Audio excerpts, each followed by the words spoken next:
আজ 22শে শ্রাবণ। বিশ্বকবি রবীন্দ্রনাথ ঠাকুরের চরণতলে আমার শতকোটি প্রণাম জানিয়ে তার উদ্দেশ্যে তারই রচিত একটা বিখ্যাত কবিতা আপনাদের কাছে আমি শোনাতে চলেছি। দূর হতে ভেবেছেন মনে, দুর্জয় নির্দয় তুমি, কাঁপে পৃথ্বী তোমারই শাসনে।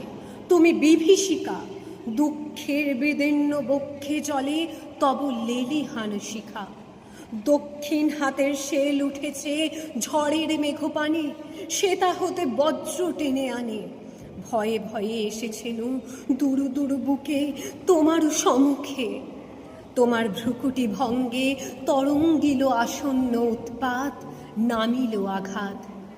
পাঁজর উঠিল কেঁপে, বক্ষে হাতে চেপে শুধালেম, আরও কিছু আছে নাকি?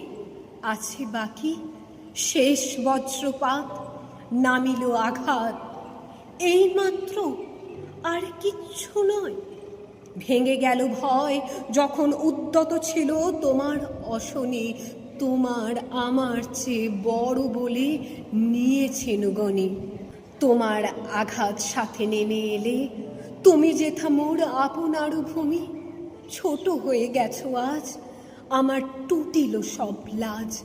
যত বড় হও তুমি তো মৃত্যুর চেয়ে বড় নও, আমি মৃত্যুর চেয়ে বড়। এই শেষ কথা বলে যাব আমি চলে। ধন্যবাদ।